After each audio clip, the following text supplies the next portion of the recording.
Olá pessoal, tudo bem? Recebemos hoje na redação de O Tempo em Brasília o ex-prefeito de São Paulo por 2 vezes, ex-deputado federal, ex-ministro da Ciência e Tecnologia, ex-ministro das Cidades e hoje presidente do PSD, Gilberto Kassab. Seja bem-vindo, muito obrigado pela presença. Obrigado, eu que agradeço o convite, muito feliz aqui de estar com vocês.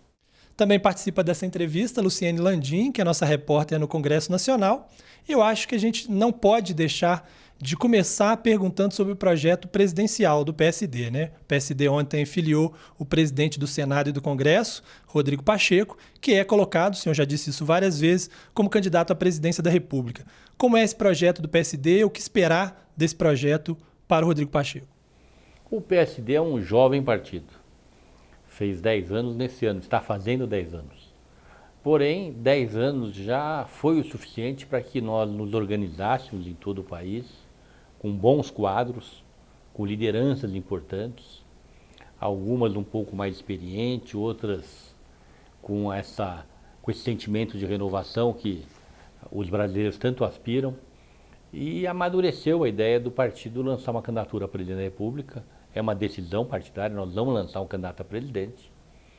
E algum tempo atrás nós fizemos esse convite ao senador Rodrigo Pacheco, para que ele se filiasse ao partido e fosse o nosso candidato a presidente. Ele, evidentemente, porque é uma decisão muito difícil, uma pessoa, primeiro, se filiar a um partido, e depois disputar um cargo em especial, um cargo de tanta relevância, o principal cargo do país, que é o de presidente da República. Mas, felizmente, para a alegria nossa, e acho que bem de todo o Brasil, ele já aceitou parte da missão ao se filiar. Eu acho que é uma sinalização importante, não é? Essa filiação. Ele agora vai aprofundar a sua avaliação, mas eu tenho, com a experiência que eu tenho, mais de 30 anos de vida pública, eu tenho uma confiança muito grande que ele vai atender esse chamamento, porque no fundo é um chamamento para uma pessoa muito qualificada, que mostrou já ao longo da sua vida que é inteligente, que é bem preparado. O Rodrigo, ainda jovem como advogado, se tornou um dos principais advogados de Minas Gerais e do Brasil, com uma carreira no ramo, como advogado exemplar. E há 7 anos atrás resolve abraçar a vida pública. E nesses 7 anos ele teve muito êxito, mostrou rápido, com qualidade, não é? Se elegeu deputado federal.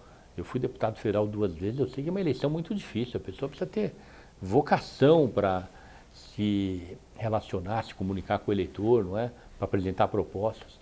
Ele não apenas se elegeu, mas chegando à Câmara dos Deputados, ele se torna presidente da Comissão de Constituição e Justiça, que é a principal comissão da Casa. E vai muito bem, teve um excelente desempenho.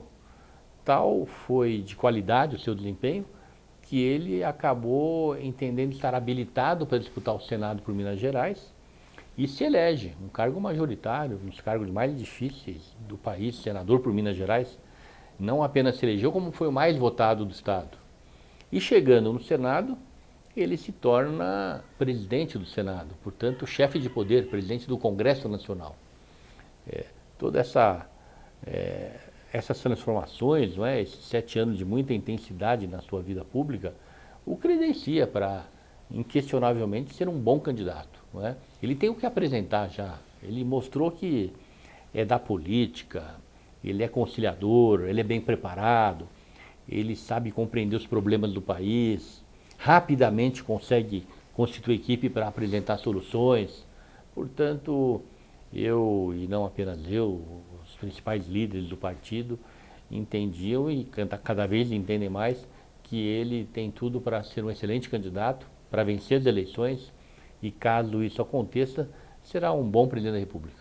Presidente, no ato de filiação, o senhor foi bem categórico, disse que o Pacheco vai ser o candidato do PSD à presidência da República e que ele será o presidente. Ele foi mais contido no discurso, não falou diretamente sobre esse assunto. Qual resposta ele tem dado ao PSD, ao senhor mesmo, sobre essa proposta de candidatura à presidência? Eu sempre tomo muito cuidado para ser muito respeitoso em relação ao Rodrigo. Você percebe que nas minhas manifestações eu digo que eu entendo que ele será, né? A minha experiência diz que ele será, E ele disse que estava avaliando a filiação, agora está avaliando a candidatura. E eu tenho certeza que ele vai avaliar, vai refletir, não é uma decisão tomada. Mas volto a dizer, eu tenho certeza que ele será. Tenho certeza porque tem o perfil que o Brasil precisa. Ele já é experiente, afinal de contas, um advogado bem-sucedido, um deputado federal, presidente da CCJ na Câmara dos Deputados, senador, presidente do Senado, já conhece o Brasil. O Rodrigo Pacheco conhece o Brasil melhor que qualquer um desses ministros que estão aí. Eu tenho convivido bastante com ele e posso lhe afirmar, eu me considero uma pessoa com bastante experiência na vida pública. Eu tenho uma peculiaridade que tenho uma boa formação técnica, meus pais me deram uma boa educação, me formei em engenharia numa universidade boa, a USP em São Paulo, depois de economia também na mesma USP, e logo após eu ingressei na vida pública fazendo política na maior cidade do país, São Paulo. Então não é qualquer um falando, a minha intuição eu acredito que seja uma boa intuição. No campo da política eu fui parlamentar na maior cidade de São Paulo, fui vereador, no maior estado de São Paulo eu fui deputado estadual. Como você lembrou aqui, eu fui 2 vezes deputado federal, fui 2 vezes ministro, já fui prefeito 2 vezes de São Paulo. Então eu posso afirmar a vocês que eu tenho plena convicção que eu não estou errado, que o Rodrigo é o perfil adequado que o Brasil precisa. E com uma vantagem, o PSD não está colocando uma única condição. A única condição que a gente pede a ele é que ele seja um bom presidente da República. Em nenhum momento vamos colocar condição de loteamento de cargo, de fisiologismo, de indicação, para que ele tenha liberdade de chegar no Palácio do Planalto como presidente eleito e possa constituir a melhor equipe que um presidente já teve no país. Essa é a única condição que a gente coloca. Agora, para crescer nas pesquisas, obviamente, né, quando chegar o momento das eleições, pela experiência, pela observação política que o senhor tem, o senhor vê esse espaço numa desidratação do presidente Jair Bolsonaro, numa desidratação do ex-presidente Lula, ou num espaço próprio da terceira via, de conseguir juntar esses votos de tanta gente, né, que tem na terceira via hoje, dentro de uma candidatura só? Ricardo, hoje com a eficiência dos meios de comunicação, das redes sociais, é muito fácil a pessoa se apresentar. O Rodrigo não é nem pré-candidato ainda, ele já aparece nas pesquisas, apareceu numa pesquisa com 3%, na maior parte delas está aparecendo com 2%, sem se apresentar como candidato. Em Minas Gerais, o seu estado, várias pesquisas já estão colocando o seu nome com quase 10% no estado para presidente da República. Eu sinto em São Paulo, ele tem, que é o meu estado, eu tenho procurado acompanhá-lo sempre que possível nas suas reuniões, ele conquista as pessoas, né, com a maneira com que ele se apresenta, com o seu conhecimento. Então, o seu crescimento será orgânico, não vamos daí sair gastando dinheiro, não, nós vamos fazer o que a gente está fazendo aqui, falando dele, mostrando as suas qualidades, né, mostrando que o Brasil precisa dessa transformação. Nós não podemos mais conviver com esse ódio entre as pessoas, onde as pessoas não se respeitam mais, elas odeiam quem pensa diferente. O Rodrigo, ele justamente, ele passa essa certeza de que ele vai promover o fim do ódio, vai acabar com o ódio, não é? Esse é o foco, a mensagem vai ser essa da Não campanha. apenas essa, eu acho que essa é uma mensagem importante, não é? Mudar, mas com tranquilidade, com serenidade, não é? Temos que acabar com essa história de que quem perde a eleição vai torcer por quanto pior melhor. Imagina, somos brasileiros, a democracia envolve eleição. Quem perde a eleição, vamos fiscalizar, mas vamos trabalhar para o Brasil dar certo. E quem ganha a eleição, deixa de lado essa história de querer massacrar os vencidos. Vamos chamar para conversar, vamos ter uma boa convivência, não é? Vamos nos respeitar, governo e oposição, né? Porque dá para trabalhar junto, mesmo você tendo um governo aqui, uma oposição. Até porque a democracia precisa da oposição para fiscalizar, não é? Para ser uma alternativa. Então, a candidatura do Rodrigo Pacheco, ela vai representar tudo isso. Tem se comentado também sobre uma possível aliança do PSD com o PT na eleição presidencial, né? Talvez encabeçando o ex-presidente Lula e o PSD entrando na vice-candidatura ali, como na candidatura do vice-presidente. Tem alguma chance disso acontecer e talvez o presidente do Senado, Pacheco, ir, por exemplo, para o governo de Minas? Há alguma chance do PSD abrir mão do Palácio do Planalto, da candidatura ao Palácio do Planalto? Deixa eu lhe falar. Eu posso primeiro falar pelo partido. Modéstia à parte, eu sou fundador do partido, sou presidente do PSD e eu posso lhe afirmar aqui, qualquer um pode me cobrar, o PSD terá candidatura própria à presidência da República. Isso é irreversível, é uma decisão tomada, não é? Agora, falo por mim, não posso falar pelo Rodrigo. Eu acho que será o Rodrigo, porque só não será se ele não quiser. E se ele não quiser, terá um outro candidato. Nós vamos ter, o PSD vai ter candidato a presidente da República. É uma decisão tomada, é importante para a democracia, os partidos têm que ter candidatura. Eu trabalhei muito para aprovar o projeto em 2017, que acabou com a coligação nas eleições proporcionais, de vereador, de deputado estadual, deputado federal, para quem não sabe o que são as eleições proporcionais. Felizmente, vencemos e mantivemos a lei. A partir da próxima legislatura, eu vou trabalhar muito para acabar também com a coligação nas eleições majoritárias. Não tem nenhum sentido um partido existir para apoiar o candidato de outro partido, ainda mais numa eleição de 2 turnos. Então, para que existir? Não é? Então, o PSD terá a candidatura. Em Minas Gerais, quem fala por Minas Gerais é o diretório estadual, mas eu posso lhe afirmar também meu sentimento, o nosso candidato será o Alexandre Calil, que fez uma extraordinária gestão, está fazendo à frente da Prefeitura de Belo Horizonte, aprovação de quase 80%, se reelegeu no primeiro turno, não é?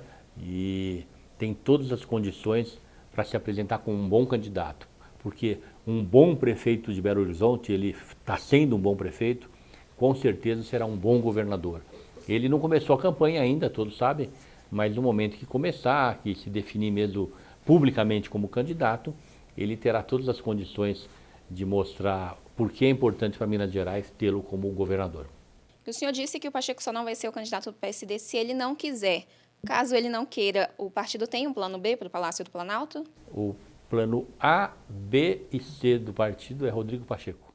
Falando um pouco das disputas estaduais, né, o partido, né, está se estruturando para ter candidato em vários lugares. O senhor, inclusive, citou Minas Gerais, o nome do Calil, embora também o senador Carlos Viana, que é do PSD, muitas vezes diz que tem interesse, né, de ser candidato ao governo. O senador Carlos Viana, hoje é um dos senadores mais respeitados no Congresso Nacional.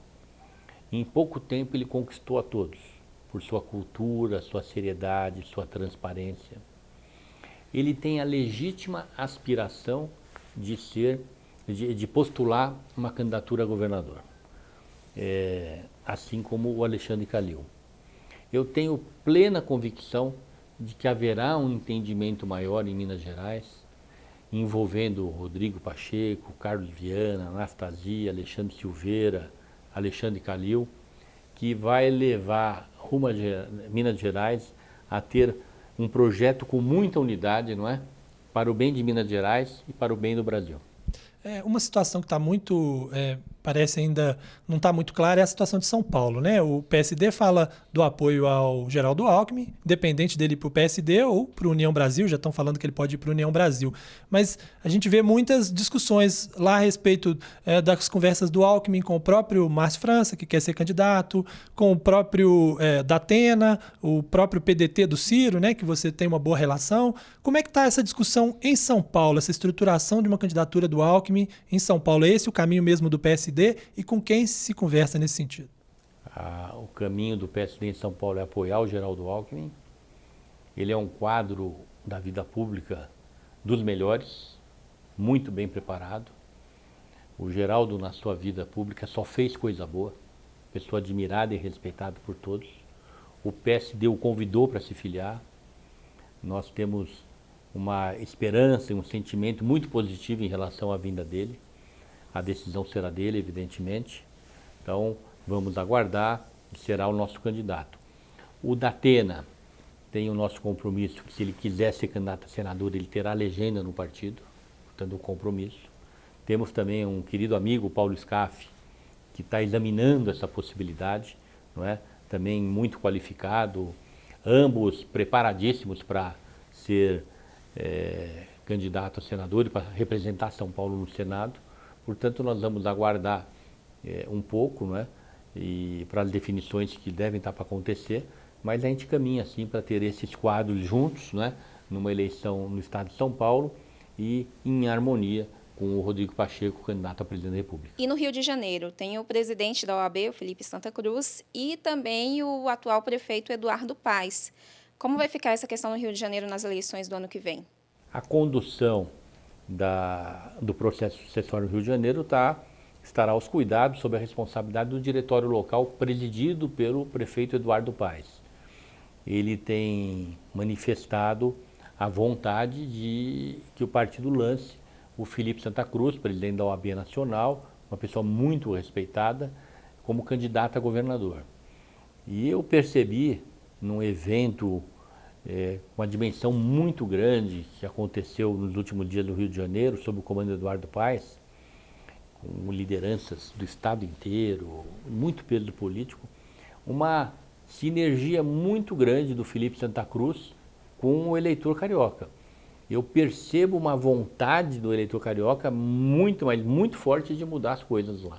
E a mudança lá é o apoio do Eduardo Paes para o Felipe Santa Cruz. Então eu acredito que lá no Rio de Janeiro nós teremos sim uma base bastante consolidada, não é? Sob o comando do Eduardo Paes, a favor da candidatura do Felipe Santa Cruz. Do ponto de vista do cenário nacional, além do Rio, São Paulo e Minas, o partido está imaginando que pode competir com condições de ganhar em quantos estados? Não há candidato que não dispute as Claro, eleições para vencer. pensando em derrota. Então, todos que saem para candidato a governador. Hoje nós temos bem encaminhado um processo de construção de 14 candidaturas a governador, 14 estados. Eu acredito que a gente possa chegar até a 20, não é? O que vai mostrar uma presença do partido no cenário nacional importante.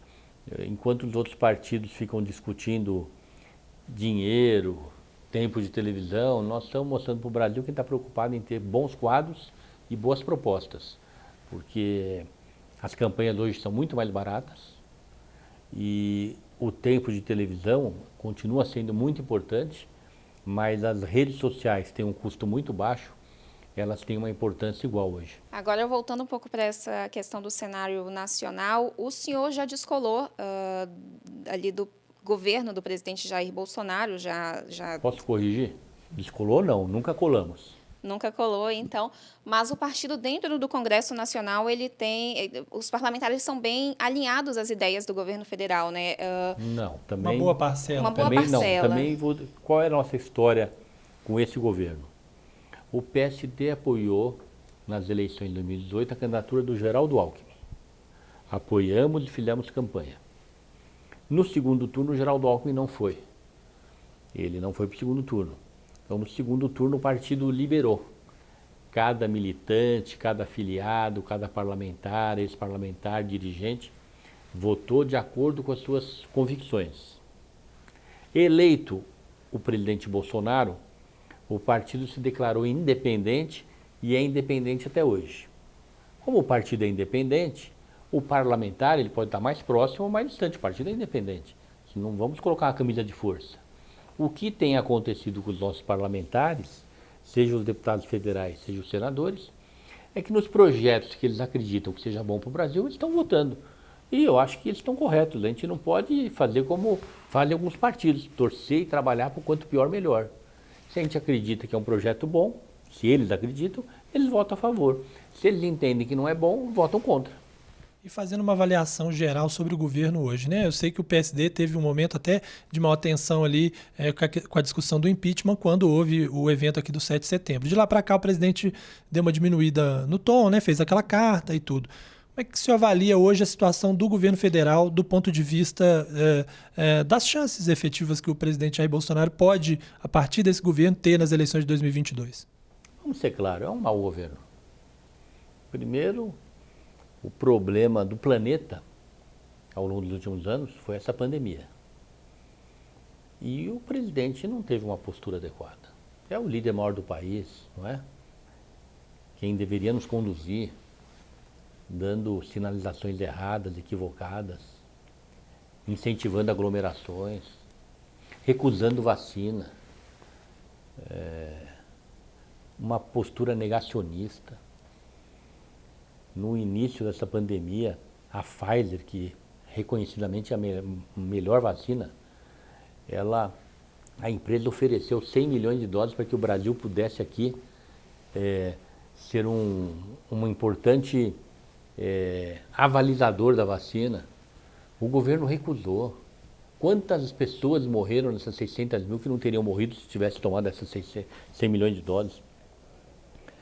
Eu lembro de um episódio que o presidente tirou a máscara de uma menina. Há 3 dias atrás ele associou a vacina à possibilidade da pessoa ter AIDS. Quer dizer, não tem noção das coisas, postura ruim. Agora a inflação.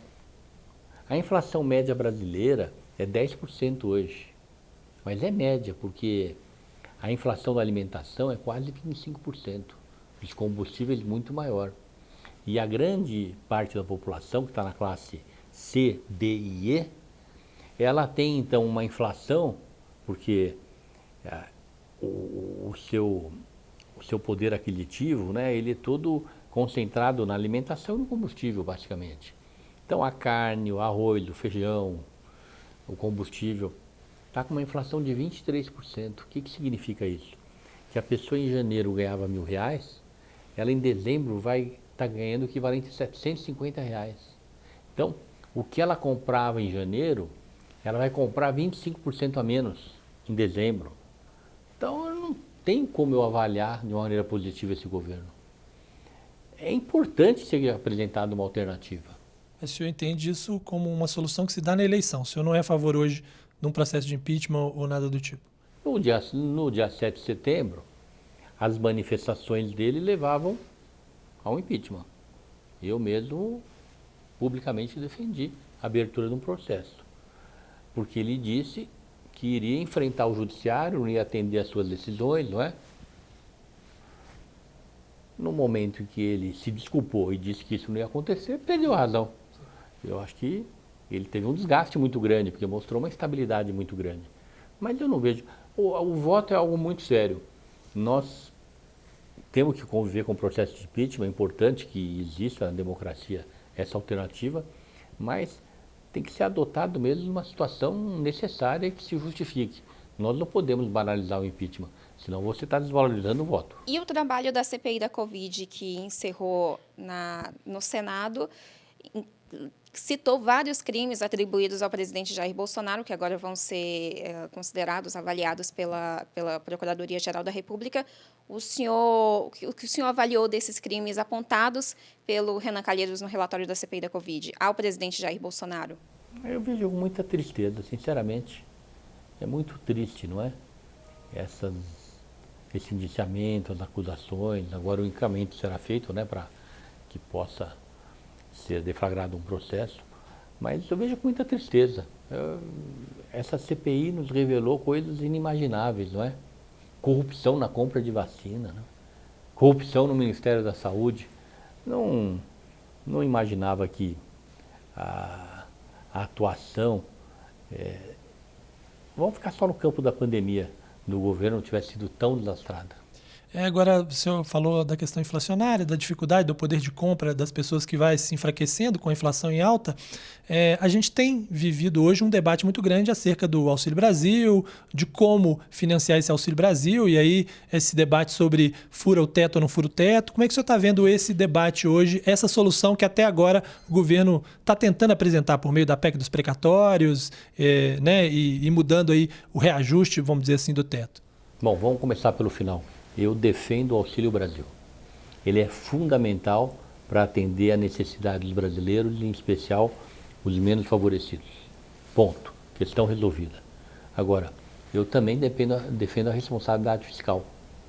Um orçamento de trilhões, não é possível que não se separe 25, 30, 40 bilhões para o auxílio e não consiga resolver o resto do orçamento dentro do teto de gastos.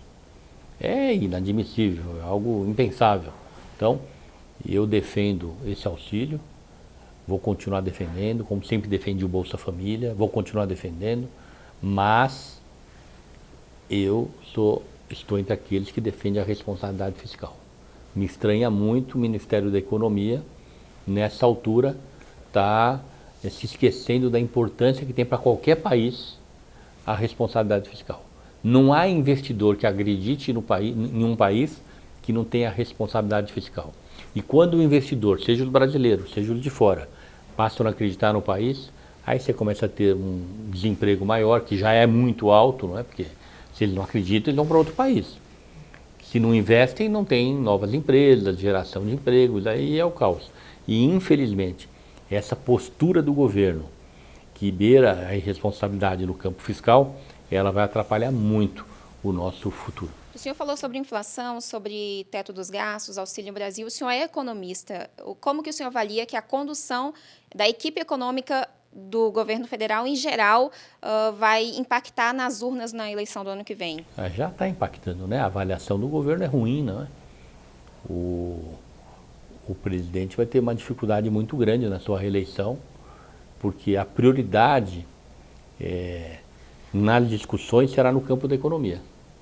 E nesse campo da economia, tendo a inflação como carro-chefe das discussões, vai trazer para o governo um desgaste muito grande e isso vai contribuir para que ele não tenha um bom desempenho nas eleições.